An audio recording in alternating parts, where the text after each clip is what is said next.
ભાજપના નેતાઓને હર્ષભાઈને હાથ જોડીને વિનંતી છે કે 2 પૈસા બીજા 2 નંબરના કામ કરીને કમાઈ લેજો. શાળાનું ખાનગીકરણ કરો, જે હજુ ખાનગી કરવાનું બાકી રહી ગયું એનું ખાનગીકરણ કરો ને રૂપિયા કમાવો, પણ ડ્રગ્સના દૂષણમાં ગુજરાતને ન ધકેલો એવી હર્ષ સંઘવીને અને ભાજપના નેતાઓને વિનંતી છે. આ હર્ષ સંઘવીએ આવા લોકો સાથે શું સંબંધ છે, આવા લોકોને ભાજપના નેતાઓ કે હર્ષભાઈ શા માટે બચાવે છે કે ગુજરાતની જનતાને એમણે જાણ કરવી જોઈએ.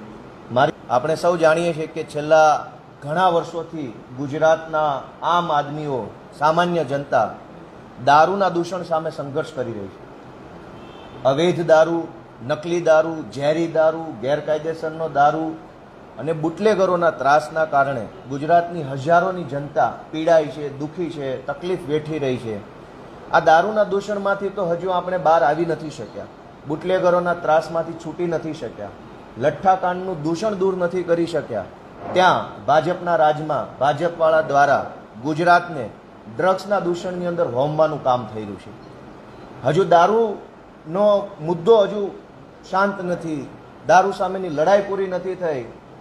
ત્યાં ભાજપના રાજમાં જો ડ્રગ્સનું દૂષણ ગુજરાતમાં વકરે તો એ આપણા સૌ માટે દુર્ભાગ્યની બાબત છે.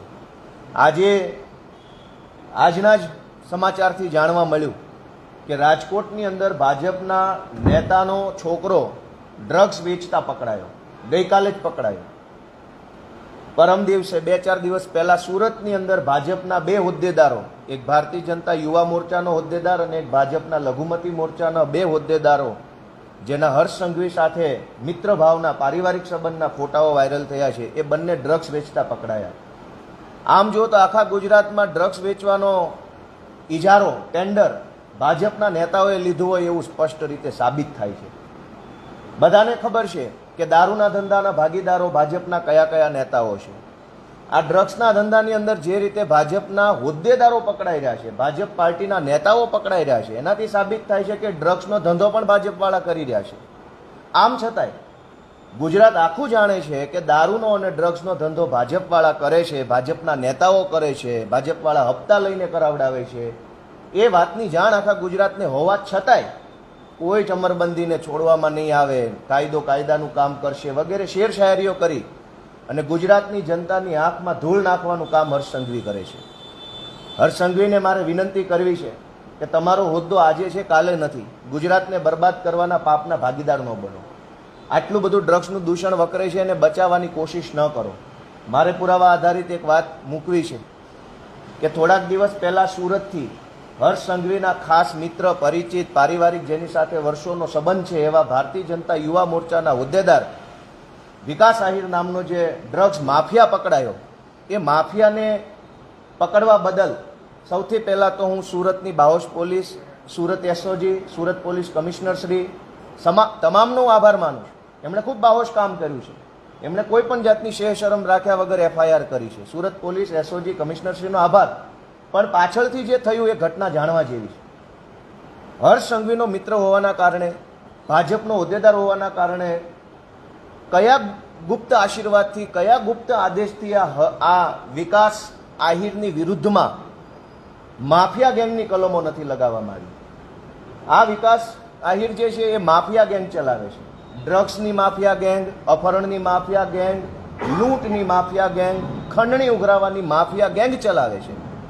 આની ઉપર અત્યાર સુધીમાં 15 કરતાં વધારે એફઆઈઆરો નોંધાયેલ છે. આ 15 એફઆઈઆરો મારામારી કરવાની, ધાકધમકી કરવાની, લૂંટવાની, અપહરણની, બળજબરી કરવાની, ધમકી મારવાની, ખંડણી ઉઘરાવવાની, કિડનેપિંગ કરવાની વગેરે પ્રકારની એફઆઈઆરો આ વિકાસ અને એની ગેંગ ઉપર નોંધાયેલી છે. છેલ્લા 10 વર્ષમાં આટલી બધી એફઆઈઆરો નોંધાયેલી છે. આમ છતાંય જ્યારે આ વિકાસ આહિર ઉપર ડ્રગ્સની એફઆઈઆર થાય છે, એ એફઆઈઆરની અંદર માત્ર ડ્રગ્સ રિલેટેડ કલમો જ લગાવવામાં આવી છે.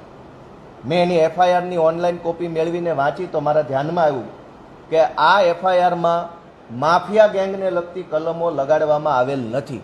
તો મેં મારી રીતે, હું ભૂતકાળમાં પોલીસમાં રહ્યો છું, હું વકીલ છું, કોર્ટમાં પણ મારા મિત્રો છે, પોલીસમાં પણ મિત્રો છે, મીડિયા મિત્રો છે. મેં મારી રીતે તપાસ કરવાની કોશિશ કરી તો જાણવા મળ્યું કે પોલીસ ઉપર કોઈ છૂપું દબાણ ઊભું કરવામાં આવ્યું, કોઈ છુપા આદેશ આપવામાં આવ્યા, ગુપ્ત રીતે, પરોક્ષ રીતે કોણે કર્યા, હર્ષ સંઘવીએ કર્યા કે ભાજપના કયા નેતાએ કર્યા એનું નામ નથી, પણ પોલીસ ઉપર એટલું બધું દબાણ ઊભું કરવામાં આવ્યું કે કોઈ પણ સંજોગોમાં વિકાસ આહિર ઉપર માફિયા ગેંગની કલમ લગાડવી નહીં.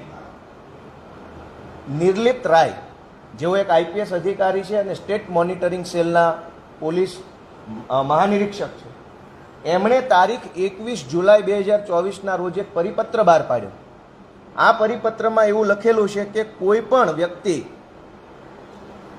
હિંસાના ઉપયોગથી એટલે કે બળજબરીથી, ધાકધમકીથી કે જબરજસ્તીથી કે અન્ય કોઈ ગેરકાયદેસરના માધ્યમ દ્વારા અપહરણ કરે, લૂંટ કરે, ખંડણી ઉઘરાવે, સોપારી આપે, સાયબર ક્રાઇમના ગુનાઓ કરે, ડ્રગ્સના ગુના કરે કે હથિયારોના ગુના કરે તો એ વ્યક્તિ માફિયા ગેંગનો સભ્ય છે એવું ગણાશે.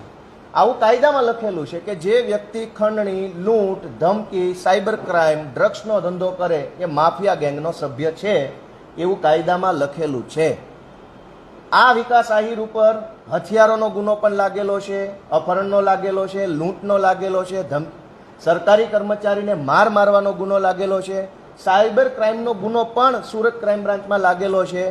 વધુમાં સુરત ક્રાઇમ બ્રાન્ચમાંથી જે ગુનો સાયબર ક્રાઇમનો લાગ્યો છે એમાં તો આ વિકાસ આહિરને કોર્ટમાંથી સજા થયેલી છે. સજા થયેલા આરોપી ઉપર માફિયા ગેંગની કલમો ન લગાડવા માટે ભાજપના કયા નેતાએ દબાણ કર્યું પોલીસ ઉપર, એનો ખુલાસો ચમરબંધી મંત્રી હર્ષ સંઘવીએ કરવો જોઈએ. જાહેરમાં ફાંકા ફોજદારી કરે છે હર્ષભાઈ સંઘવી કે કોઈને છોડવામાં નહીં આવે, કોઈને આમ નહીં, તો આ કલમ કેમ નથી લગાડવા દેતા?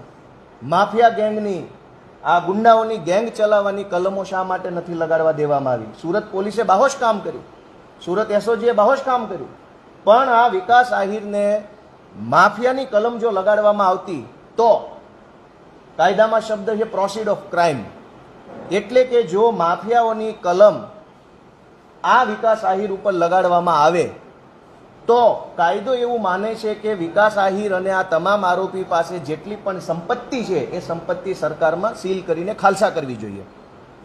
જો આ કલમ લાગતી તો વિકાસ આહિરના તમામ પાર્લરો પોલીસે સીલ કરવા પડતા.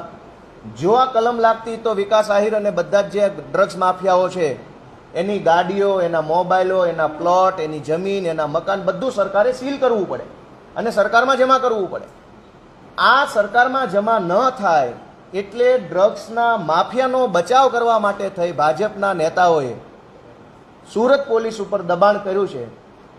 તો એનો ખુલાસો હર્ષભાઈએ કરવો જોઈએ કે આવા ડ્રગ્સ માફિયાઓને બચાવીને તમને શું મજા આવે છે, કયો હપ્તો આપવામાં આવે છે.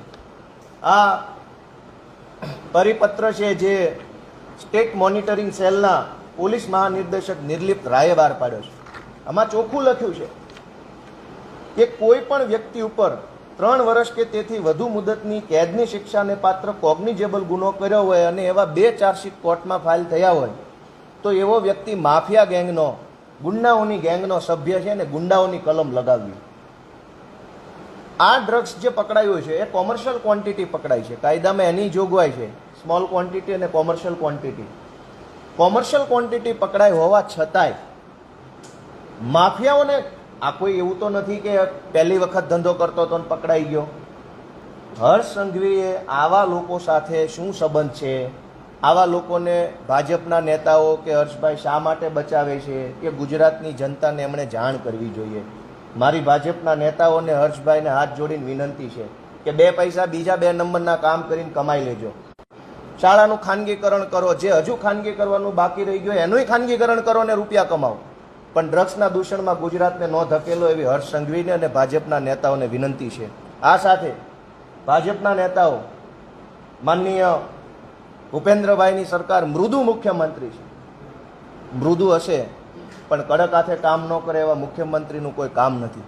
ટેક પાર્ટીનું આયોજન કરવામાં આવ્યું હતું ગોવામાં અને મોટા બીજા મેટ્રો સિટીમાં. ટેક પાર્ટીનો સીધો મતલબ છે ડ્રગ પાર્ટી.